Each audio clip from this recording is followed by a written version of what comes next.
안녕하세요. 오늘 여러분과 함께 깊이 파고 들어볼 주제는 정말 흥미롭습니다.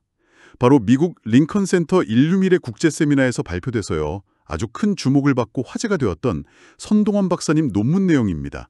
인공지능 시대에 불을 창출하는 성격적 특성과 행동 양식, 여기에 관한 연구예요. 이 연구를 이끄신 손동원 박사님, 이분은 미국 링컨 리더십 연구소 총재이시면서 또 미래학자이신데요. 전공 분야가 사회학, 심리학, 인류학부터 시작해서 경영학, 법학, 리더십, 미래학, 그리고 IT와 인공지능 융합까지. 와, 정말 넓죠? 이걸 통해서 인류 문명과 세계 평화에 기여할 그런 철학, 또 리더십 원칙을 연구하고 계십니다. 오늘 저희가 살펴볼 내용은요. AI 시대에 성공한 부자들, 이 사람들은 어떤 공통점을 가졌는지 그 핵심을 좀 파헤쳐 보겠습니다. 네, 그렇습니다. AI가 우리 삶의 정말 많은 부분을 바꾸고 있잖아요. 그러다 보니까 이제 성공의 방정식 같은 것도 좀 달라지고 있는데요. 이 손동원 박사님 논문은 그 핵심 원칙들을 아주 명쾌하게 메인 포인트 5가지 도그마로 제시하고 있습니다. 오늘 이 5가지를 중심으로 이야기를 풀어가면 좋을 것 같아요. 좋습니다. 그럼 첫 번째 원칙부터 바로 시작해 볼까요? 끊임없는 학습과 적응성. 평생 배워야 한다는 건 익히 들어왔지만요. 이게 AI 시대에는 왜 더 특별할까요? 아마존이 그냥 온라인 서점에서 클라우드 거물이 된 것처럼 이런 변화에 맞춰서 계속 자신을 재구성하는 능력. 이게 중요해진 것 같아요. 그렇죠. 논문에서는 특히 AI 때문에 지식의 유효기간이 엄청나게 짧아졌다. 이 점을 지적해요. 그러니까 어제 성공 방식이 내일은 안 통할 수 있다는 거죠. 그래서 마치 AI가 계속 학습하듯이 우리 인간도 끊임없이 배우고 또 새로운 환경에 아주 민첩하게 적응해야만 부를 만들고 지킬 수 있다. 이런 분석입니다.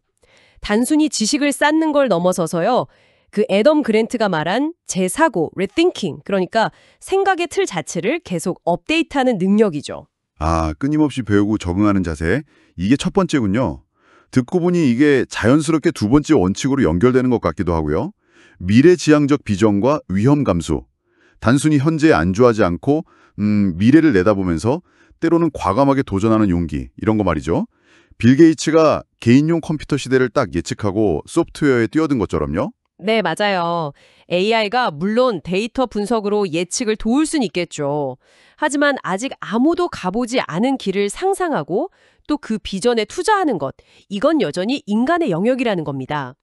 손동원 박사님은 바로 이 지점에서 인간의 통찰력, 그리고 계산된 위험 감수 능력, 이게 AI 시대 부창출에 결정적이다, 이렇게 봤어요. 물론 그냥 무모한 도박은 아니고요. 하워드 막스가 강조했듯이 자신이 감당 가능한 수준의 위험을 현명하게 관리하는 능력이 꼭 필요하고요. 네, 비전과 용기. 근데 이게 있어도 그걸 현실로 만들지 못하면 사실 소용없잖아요.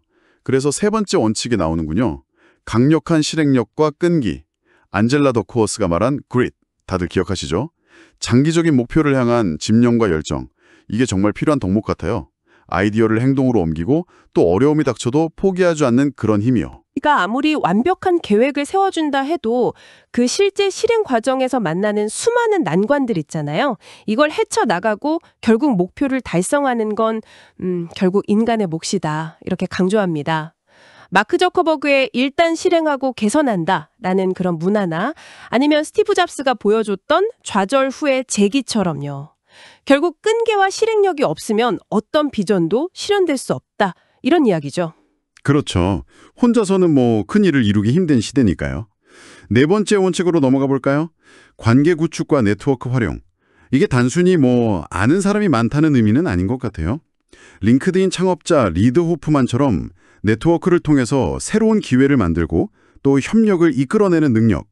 흥미로운 건 마크 그라노베터 연구처럼 오히려 가깝지 않은 약한 연결들이 뜻밖의 정보나 기회를 가져다 주기도 한다는 점이에요. 신기하죠? 네, 맞습니다. 연구에서는 AI가 정보 접근성은 엄청나게 높여줬지만 신뢰를 바탕으로 한 깊이 있는 인간관계, 그리고 협력 네트워크, 이건 여전히 대체 불가능하다고 분석해요. 특히 복잡한 문제를 풀거나 새로운 가치를 만들 때 다양한 배경의 사람들과 협력하는 능력이 핵심 경쟁력이 된다는 거죠. 그렇군요. 신뢰 기반의 관계. 자, 이제 마지막 5번째 원칙입니다.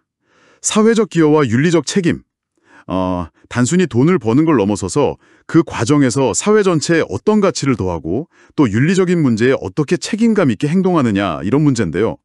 파타고니아처럼 환경 보호에 앞장서거나 빌 앤 멜린다 게이츠 재단처럼 자선 활동으로 사회 문제 해결에 기여하는 그런 기업들. 좋은 예시가 될 것 같아요. 네, 이 부분에 대해서 손동원 박사님은 진정한 부의 의미는 개인의 성과를 넘어서는 데 있다. 즉, 사회 전체의 발전과 지속 가능한 미래에 기여하는 데 있다. 이렇게 강조하셨어요. 특히 AI처럼 강력한 힘을 가진 기술을 윤리적으로 사용하는 것, 그리고 그 기술 발전의 혜택을 사회 전체와 공유하려는 노력, 이게 미래 리더들에게는 더욱 중요해질 거다. 이렇게 전망합니다. 와, 오늘 손동원 박사님의 논문을 통해서 AI 시대의 성공 방정식, 메인 포인트 5가지 도구마, 이걸 쭉 살펴봤습니다. 끊임없는 학습과 적응, 미래를 보는 비전과 용기, 강력한 실행력과 끈기, 관계와 네트워크 활용 능력, 그리고 마지막으로 사회적 기여와 윤리적 책임까지. 이게 단순히 기술 변화에 적응하는 문제를 넘어서는 것 같아요. 우리 안에 어떤 자질을 키워나가야 할지 다시 한번 생각해보게 되네요. 네, 맞습니다. 이 논문의 통찰처럼 결국 빠르게 변하는 이 시대에 중요한 것은 끊임없이 배우는 유연성, 그리고 거기에 더해서 인간 고유의 통찰력, 실행력, 관계 맺는 능력, 그리고 더 나은 세상을 만들고자 하는 그런 책임감인 것 같습니다. 그래서 여기서 여러분께 한번 질문을 던져보고 싶어요. AI 시대, 여러분은 이 5가지 원칙 중에서 어떤 것을 발휘해서 자신만의 성공 스토리를 만들고 또 어떤 가치를 세상에 더하고 싶으신가요? 오늘 이야기 나눈 손동원 박사님의 깊이 있는 분석을 거울 삼아서요. 잠시 고민해 보시는 것도 참 좋겠습니다.